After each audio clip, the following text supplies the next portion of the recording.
Dans cette vidéo, je vais t'expliquer 4 niveaux par lesquels tu peux augmenter tes opportunités sociales, donc par lesquels tu peux augmenter le nombre de personnes que tu rencontres et qui partagent ta vie.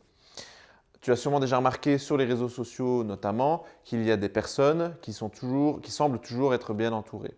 Et donc, si c'est le cas pour toi, cette vidéo va t'intéresser. Alors, premier niveau, quelles sont tes activités? Qu'est-ce que tu fais de ta vie, de tes journées? Est-ce que ton travail est fort isolé? Est-ce que tu ne rencontres personne dans ton travail, dans ton cadre professionnel de manière générale? Est-ce que tes activités hors profession sont sociales ou non? Et est-ce que, même si elles sont sociales, est-ce qu'elles sont sociales online ou offline? Est-ce que, la manière dont tu vois tes amis se passe exclusivement via un écran d'ordinateur ou de téléphone d'ailleurs, ou via un événement dans la vie réelle? Donc en somme, est-ce que tes activités dans la vie de tous les jours vont te permettre de faire des rencontres en vrai, in real life comme on dit, ou non? Alors tu te demandes peut-être comment faire quand tu n'as pas d'activité, que ce soit professionnellement ou en dehors du cadre professionnel, qui justement te permettent de faire ces rencontres. Eh bien, c'est simple. Première chose à se rendre compte, c'est que les activités que tu fais aujourd'hui sont probablement dues au fait que tu cherches à éviter le contact social dans un certain sens, dans une certaine mesure. Si oui ou non, il y a aussi évidemment l'aspect habitude qui s'est créé au fil du temps. Donc, tu t'es habitué à faire certaines activités et tu t'es renforcé de ta zone de confort autour de ces activités-là. Donc, ce qu'il faut faire, en fait, c'est aller en terra incognita et commencer à aller explorer des choses que tu n'as jamais faites auparavant. Et probablement, ce qui va devoir se passer, c'est que tu sortes justement de cette zone de confort. Exemple, faire des cours de chant ou des cours de théâtre ou aller essayer un instrument dans une école de musique. On pourrait aussi parler de simplement d'essayer d'aller à des conférences ou, bon, bien sûr, dans certains contextes Covid, c'est un peu compliqué, mais en tout cas d'aller dans des événements, pas forcément artistiques, mais aussi intellectuels, etc., etc. Tu peux comme ça élargir tes horizons. Dis-toi bien que si Mozart n'avait jamais eu d'instrument de musique en face de lui dans toute sa vie, il n'aurait jamais été Mozart. Donc peut-être que toi aussi, tu es un Mozart, ou en tout cas que tu as des passions, des intérêts dans des activités que tu n'as jamais faites auparavant. Et tu ne le sais pas avant de l'avoir essayé. Donc, je t'encourage à vraiment élargir tes horizons à ce niveau-là. Ça te permettra d'en savoir non seulement, ça te permettra dans un sens de déjà pouvoir faire plus de rencontres, mais en plus, tu peux y découvrir des passions que tu n'aurais jamais soupçonnées et des talents qui seraient peut-être cachés en toi. Deuxième niveau, quel est ton cercle social? Est-ce qu'il s'agit de personnes plutôt introverties ou extraverties? Est-ce qu'elles te permettent en soi de faire des rencontres ou pas?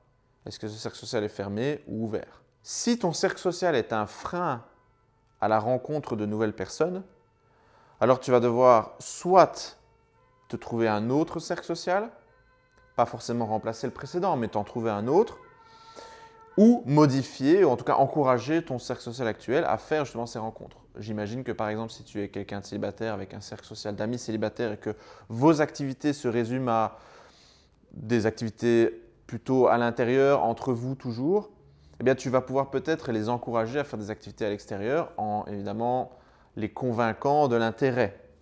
Notamment s'ils sont tous célibataires et toi aussi, tu peux les convaincre de faire des sorties où il y aura des personnes qui pourraient vous intéresser et où tu pourrais éventuellement mener le mouvement dans ce sens.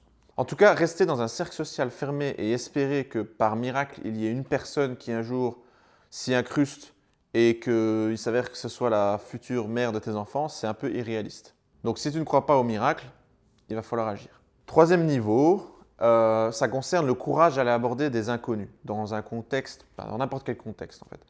Donc ça peut être dans un contexte où ça peut être un contexte professionnel, un contexte moins professionnel, peu importe. Mais rien que d'espérer que les personnes viennent vers toi parce que tu es dans un cercle social ou parce que tu es dans un environnement particulier, tu fais une activité, c'est pas comme ça que ça fonctionne la plupart du temps. En tout cas, compter là-dessus, ça revient à limiter quand même ton champ de possibilités. Donc, ce que tu dois développer dans ce troisième niveau, c'est vraiment ce courage, ce risque quelque part d'aller aborder et de t'intéresser à des gens que tu ne connais pas dans ton environnement. Alors ça peut être dans un environnement où il y a déjà des amis en commun, mais ça peut être aussi dans un environnement, et c'est plus difficile, on est d'accord, où tu ne connais personne et notamment où il n'y a a priori pas de lien entre toi et la personne. Donc ça peut être dans un magasin, dans un environnement public, peu importe lequel. Tu remarques une personne qui t'intéresse et tu prends le courage d'aller lui parler, bien sûr, de manière respectueuse, mais ce courage est essentiel si tu veux élargir, comme je disais, ce champ de possibilités vers des situations où tu n'as pas du coup besoin d'avoir des amis en commun et qui donc augmentent largement le nombre de tes possibilités. Ceci demande beaucoup de pratique, donc je ne te conseille pas de faire ça à partir de rien, c'est-à-dire juste comme ça, sauf si tu l'as déjà fait et que tu estimes savoir bien le faire. Il n'empêche qu'avec tout ce qu'on sait aujourd'hui sur ce que les femmes ne veulent pas et ce qu'elles veulent, ce serait irresponsable de ma part de t'encourager à faire ce genre d'action comme cela, à nu, sans aucune instruction. Donc, prends-le avec des pincettes, mais sache que c'est possible.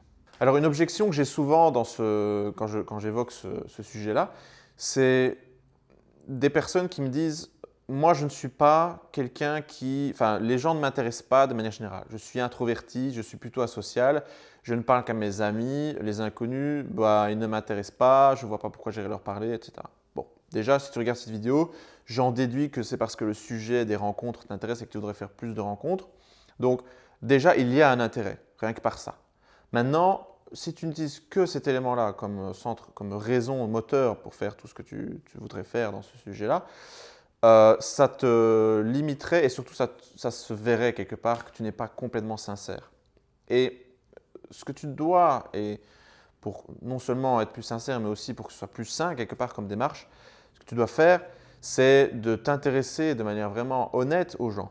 Et si je peux te donner une clé à ce niveau-là, c'est de te rendre compte que les gens, même si a priori n'ont rien à t'apporter, ils ont toujours des choses intéressantes à dire, à te raconter, si tu poses les bonnes questions, si tu prends les pistes qui t'intéressent le plus. Vraiment, ça peut arriver parfois dans des situations et avec des personnes avec lesquelles tu ne te serais pas douté que ce soit possible.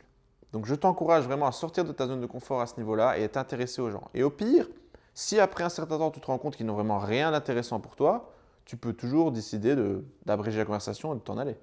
Ok, donc maintenant tu fais des activités sociales, ton cercle social te permet de faire des rencontres aussi et tu as le courage d'aborder des inconnus et tu t'intéresses à eux, ce qui te permet de tisser des liens et de du coup augmenter ton réseau.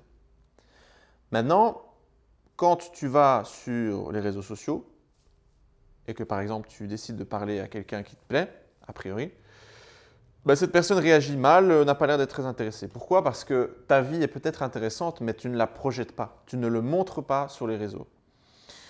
Alors cette partie-ci, c'est niveau 4, tu l'auras compris.